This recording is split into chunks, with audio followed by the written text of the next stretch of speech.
पहले और आज़ादी के बाद होना चाहिए। हमारा इतिहास क्या कहता है, बहुत सब तरीके से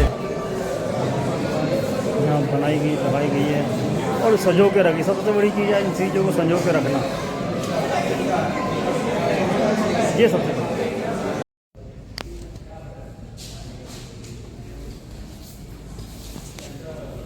जो होती है वो जुनून जो होता है, तो जब तक इसके साथ आप एट पीस ना हो, आपका जो आज का पीस है वो हो नहीं सकता। और it is then based in ignorance, it is based on, ठीक है सोचते जाओ जो भी सोचना है, कोई क्या बोले, आज जो भी बोलना है बोलते जाते लोग, झूठ हो या सच हो बोले, लेकिन आइदर यू रिस्पेक्ट नॉलेज और आपको पता है कि सरस्वती जैसे कोई चीज है, वरना आप बोलो कि नहीं ये कोई चीज नहीं है। हम जो भी ताकत से कर सकते हैं, पैसे के साथ कर सकते हैं, कांटेक्ट के लिए कर सकते हैं, वो सही है। तो independence is very important for the continuity of our journey with love. का शब्द स्वराज हमारा जन्म निश्चित अधिकार है जो आज़ादी से पहले मांगता, वही जर्नी जो है आपकी आज़ादी से पहले की क्या क्या बदलाव हुए, वो अब क्या बदलाव हुए हैं प्रेजेंट में, वो सारा चीज़ आपने यहाँ पे पूरा एक कंसेप्ट आपने आप पूरा फील्ड पे रखा हुआ है। इतिहास को संजो के रखना है, एक अपने आप में भी इतिहास बनता है। आपने उस इतिहास को रखा हुआ है, कैसे देखते हैं? तो independence is very important for the continuity of our journey with love. का शब्द स्वराज हमारा जन्म निश्चित अधिकार है जो आज़ादी से पहले मांगता, वही जर्नी जो है आपकी आज़ादी से पहले की क्या क्या बदलाव हुए, वो अब क्या बदलाव हुए हैं प्रेजेंट में, वो सारा चीज़ आपने यहाँ पे पूरा एक कंसेप्ट आपने आप पूरा फील्ड पे रखा हुआ है। इतिहास को संजो के रखना है, एक अपने आप में भी इतिहास बनता है।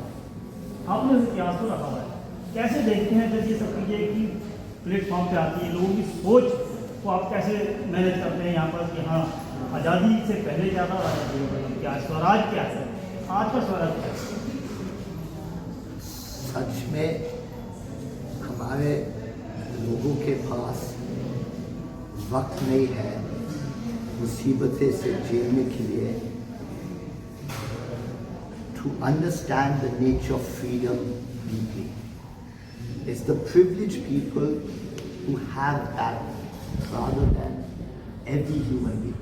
हर व्यक्ति को बचपन से ये आज़ादी मिलनी चाहिए कि जो मेरी अंदर की आवाज़ है, मैं 24 घंटे उसके साथ डायलॉग कर सकता हूँ। लेकिन वो डायलॉग के लिए वो बोलते थे लोग कि गांधी जी को गरीबी में रखने के लिए बहुत सा पैसे की जरूरत होती है। Same way to allow the child the freedom of the mind, you have to make a lot of sacrifice. माँ बाप अपने सोच को थोड़ा सा बदलना पड़ेगा बहुत जोर से, क्योंकि जब बच्चा पैदा होता है पहले साल से ही वो जो क्यूरियोसिटी होती है, वो जब आदमी ओल्ड हो जाए वो समझता नहीं है कि क्या डीप क्यूरियोसिटी है हर चीज को समझने के लिए, हर चीज के साथ प्यार करने के लिए। वो जेनरेशनल गैप हो गया है इंडिया में। You got 60% less than the age of 35। Their energy, their expectations for life is very different from those who are passing.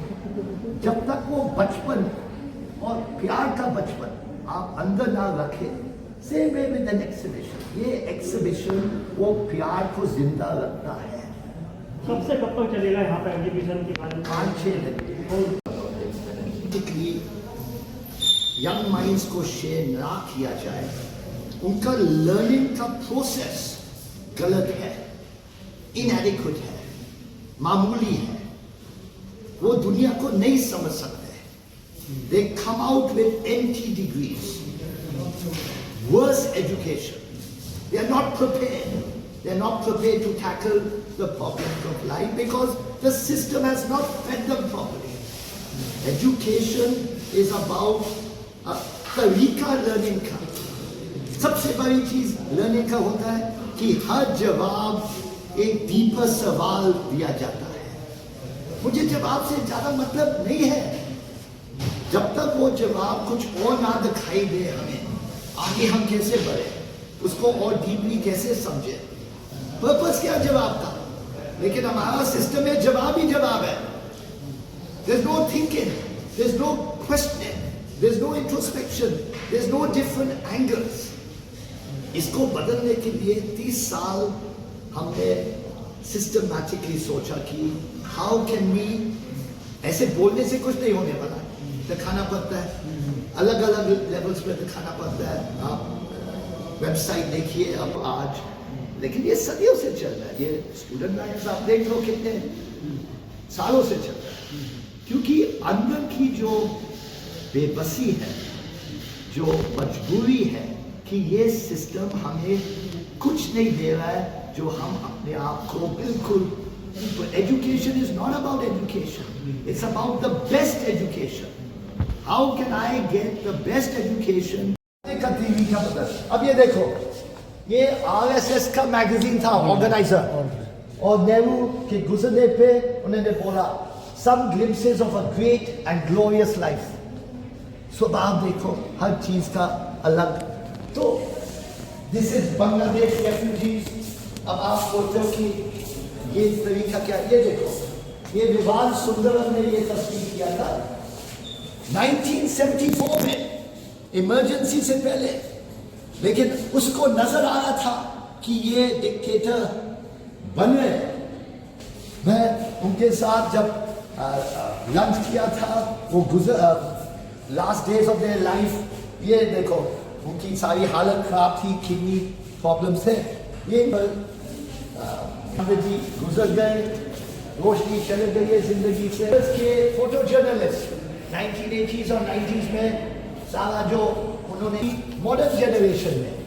अब आप ये देखो, आप वो तो जानते होंगे तिलक मार्ग में ऊपर वाला, ये आर्टिस्ट का इंटरप्रिटेशन कि गांधी जी अकेले चल रहे, बाकी सब दूसरे रास्ते में जा रहे हैं। ग्यारह मूर्ति। This is the whole